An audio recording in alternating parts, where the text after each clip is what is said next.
स्वामी समर्थ. तुम्हा सगळ्यांच्या आपल्या स्वामीसूत्र ब्लॉग या चॅनलवर मनापासून स्वागत. स्वामी भक्त हो, आज पुन्हा एकदा तुमच्यासाठी नवीन स्वामी संदेश घेऊन आलेले आहे. आजचा स्वामी संदेश तुम्हाला ऐकायचाच आहे, परंतु खचलेल्या स्वामी भक्तांना आणि उदास असलेल्या स्वामी भक्तांना एकच सांगावंसं वाटतं की ज्याला कोणी नाही त्याचीही स्वामी आई, ज्याला कोणीही नाही त्याचीही स्वामी आई. स्वामी भक्त हो, या जगाच्या पाठीवर तुम्हाला एकटेपणा जाणवत असेल तरीही घाबरू नका, कारण तुम्ही एकटे नाहीत. स्वामी महाराज सदैव तुमच्या सोबत आहेत. जेव्हा जेव्हा आपण स्वामींचं नाव घेतो तेव्हा तेव्हा स्वामी आपल्यासोबत असतात, असं जर आपण विश्वासाने मान्य केलं तर नक्कीच स्वामी महाराजांच्या शक्तीचा अनुभव आपल्याला लवकरच येईल. तुमचाही जर या गोष्टीवर विश्वास असेल तर कमेंटमध्ये श्री स्वामी समर्थ आवर्जून लिहा आणि आजचा स्वामी संदेश शेवटपर्यंत ऐका. तुम्हाला एक छोटंसं काम करायचं आहे. तुमच्यासमोर तुळशीच्या 2 माळा दिसत आहे, त्यापैकी एक तुळशीची माळ तुम्हाला निवडायची आहे आणि स्वामी संदेश काय आहे तेही जाणून घ्यायचं आहे. कारण याच तुळशीच्या माळेवर आपण स्वामींचं नाम जपत असतो आणि जसं जसं आपण नाम जपतो तसं तसं स्वामी देखील आपल्याला जपतात. तर स्वामी भक्त हो, तुम्ही तुमच्यासाठी एक माळ निवडली असेल अशी मी आशा करते आणि आजचा संदेश काय आहे तेही सांगते. स्वामी भक्त हो, ज्यांनी 2 नंबरची माळ निवडली आहे त्यांना स्वामी महाराज काय सांगतात बघूया. स्वामी महाराज अशा भक्तांना सांगतात, अरे आम्हाला कधीच सांगू नको की तुझ्या अडचणी किती मोठ्या आहेत. अरे आम्हाला कधीही सांगू नको की तुझ्या अडचणी किती मोठ्या आहेत. उलट तुझ्या त्या अडचणींना अगदी विश्वासाने सांग की तुझी स्वामी माऊली किती मोठी आहे. तू त्या स्वामी माऊलीवर ठेवलेला विश्वास किती मोठा आहे. जेव्हा तू आमच्यावर असा विश्वास ठेवतो तेव्हाच खऱ्या अर्थाने आम्ही तुझ्यापर्यंत येऊन पोहोचतो आणि कायमचे तुझे होऊन जातो. आणि आम्ही ज्या भक्ताचे होतो ना त्या भक्ताला आम्ही कधीही एकटं सोडत नाही. अशा भक्ताची साथ आम्ही अगदी शेवटपर्यंत देतो. त्याच्यासोबत कोणी असो वा नसो, आम्ही मात्र त्याची सावली बनून सतत त्याच्यासोबत फिरतो. अरे ज्यांनी ज्यांनी तुला विनाकारण त्रास दिला आहे ना, ते सुद्धा एक दिवस तुझा ध्यास घेतील आणि जे तुझी निंदा करत होते ना ते देखील तुझी स्तुती करतील. फक्त त्यासाठी थोडा संयम ठेव. अरे जे तुला कडू बोलत होते ना ते देखील एक दिवस तुझे गोडवे गातील. फक्त तू आमचं बोट सोडू नको. सोन्याचे दिवस तुझेही नक्की येतील.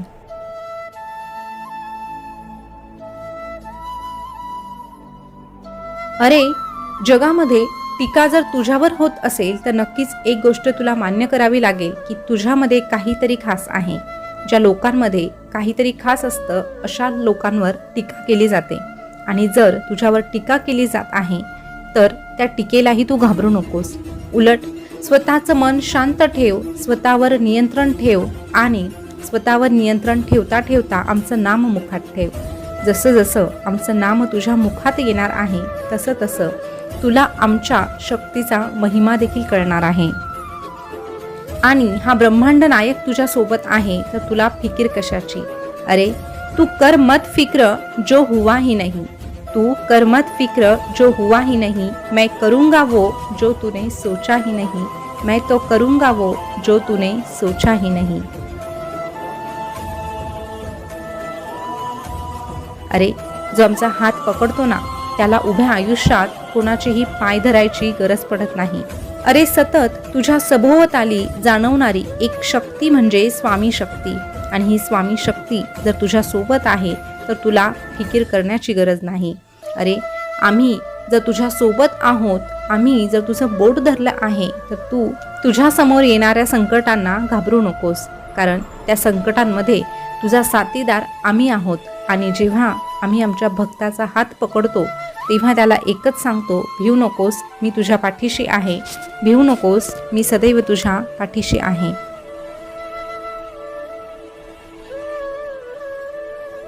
स्वामी भक्त हो, आता ज्यांनी 1 नंबरची माळ निवडली त्यांना स्वामी महाराज काय सांगतात बघूया. स्वामी महाराज अशा भक्तांना सांगतात, प्रसंग कोणताही असू दे, दुःखाचा असू दे किंवा सुखाचा असू दे, पण त्याही प्रसंगात आमच्या सेवेला सोडू नको. अरे भलेही सेवा केल्याने तुझं लगेच चांगलं होणार नाही, पण हे मात्र खरं आहे की किमान तुझे वाईट दिवस लवकर सरण्यासाठी आणि तुझे वाईट कर्म लवकर संपुष्टात येण्यासाठी तुझी ती सेवाच तुला मदत करणार आहे. अरे, जेव्हा तू आमची सेवा करतो तेव्हा तुझ्या बाबतीत सगळ्या काही गोष्टी सकारात्मक होऊ लागतात. आणि जेव्हा जेव्हा तू आमचं नाम जपतो तेव्हा तेव्हा गरज नाही लागणार, कुणाची भीती नाही वाटणार आमचं नाम जपताना. अरे, गरज नाही लागणार, कुणाची भीती नाही वाटणार आमचं नाम जपताना. तुझा मार्गही सोपा होणार आणि अंधारही नाहीसा होणार आमचं नाम जपताना. तुझा मार्गही सोपा होणार आणि अंधारही नाहीसा होणार आमचं नाम जपताना. अरे, कुणाची का म्हणून तू वाट बघतो, कुणाची का म्हणून तू वाट बघतो, उगाच कसली काळजी करतो आम्ही सोबत असताना, आम्ही सोबत असताना. म्हणून सांगतोय तुला, सामोरं जा हसत हसत संकटाला, नको घाबरू तू उद्याच्या भविष्याला, नको घाबरू तू उद्याच्या भविष्याला. असाच आधार देणार आम्ही आमच्या प्रत्येक भक्ताला, असाच आधार देणार आम्ही आमच्या प्रत्येक भक्ताला. फक्त तू मात्र एक गोष्ट लक्षात ठेव, उदास असशील तर आमचं नाव घे, दुःखी असशील तरीही आमचं ध्यान घे. तुला मार्ग भेटत नसेल तर आमचे विचार घे आणि एवढ्यानेही समाधान मिळत नसेल तर आमच्या दरबारी ये. एवढ्यानेही जर तुला समाधान मिळत नसेल तर आमच्या दरबारी ये. जो आमच्या दरबारात येतो तो कधीही रिकाम्या हाती परत जात नाही. जो आमचे पाय धरतो त्याला कोणाचेही पाय धरण्याची गरज पडत नाही. आणि जो आमच्यासमोर हात जोडतो, मस्तक टेकवतो, त्याला कुणासमोर हात जोडवण्याची आणि मस्तक टेकवण्याची गरज भासत नाही. अरे, तुझ्या वाट्याला कधीतरी दुःख येतं म्हणून उदास होऊ नको. प्रत्येकाच्या वाट्याला सुख आणि दुःख हे लिहिलेलंच आहे. एखादी व्यक्ती तुला आनंदात दिसते म्हणजे याचा अर्थ असा नाही की त्या व्यक्तीच्या जीवनात सगळं काही सुरळीत आहे. अरे, ती व्यक्ती आनंदी आहे कारण जीवनाकडे बघण्याचा त्या व्यक्तीचा दृष्टिकोन सकारात्मक आहे. ह्या जगाच्या पाठीवर सगळ्यांच्या वाट्याला सुख आणि दुःख येणारच आहे. फरक फक्त इतका असतो की काहींच्या वाट्याला ते काल आलं तर काहींच्या वाट्याला ते आज आलं आहे. काहींना थोडं कमी मिळतं तर काहींना थोडं जास्तीचं मिळतं. पण तरीही जे काही आपल्या वाट्याला आलं आहे तो आपल्या कर्माचा भाग आहे असं म्हणून जर त्याचा स्वीकार केला तर तुझं हे आयुष्य तुला आनंदात जगता येईल. आणि दुःखाच्या प्रसंगातही जर तू आमचं नाम जपत राहिला, आमच्यावर विश्वास ठेवला तर तुझ्या दुःखाच्या प्रसंगाला सुखामध्ये कसं परिवर्तित करायचं हे देखील आम्ही बघू. अरे, हसतमुखाने जो प्रत्येक संकटाला सामोरं जातो आणि नेहमी आमचं नाम जो मुखात ठेवतो त्याच्यासोबत आम्ही वास करतो. अरे, अशा भक्ताचे कर्म आम्ही एका झटक्यात पुसून टाकू शकत नाही, पण त्याच्या कर्मांची झळ नक्कीच आम्ही कमी करू शकतो. तुलाही तुझ्या वाईट कर्मांची झळ कमी बसावी असं वाटत असेल तर आमच्याशी एकरूप हो. आमच्याशी जे नातं तयार झालं आहे ते टिकवण्याचा प्रयत्न कर. आणि जर तुला आमच्याशी एकरूप व्हायचं असेल तर तुला आमचं नाम घ्यावंच लागेल. जो आमचं सतत नामस्मरण करतो, जो सदैव आमच्या जवळ राहण्याचा प्रयत्न करतो, अशा भक्ताला आम्ही एकच सांगतो, भिवू नकोस, मी तुझ्या पाठीशी आहे. भिवू नकोस, मी सदैव तुझ्या पाठीशी आहे.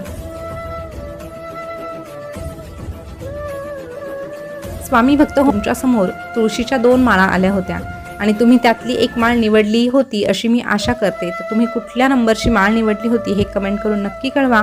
तुळशी मातेचा आशीर्वाद तर तुम्हाला मिळालेलाच आहे आणि स्वामी महाराजांचीही कृपा तुमच्यावर आहेच.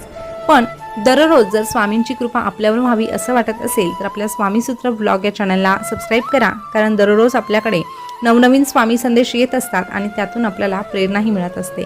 तर चॅनलला सबस्क्राईब करा. पुन्हा भेटूया नवीन स्वामी संदेश घेऊन. तोपर्यंत स्वस्थ रहा, मस्त रहा आणि आपले स्वामी संदेश ऐकत रहा. धन्यवाद.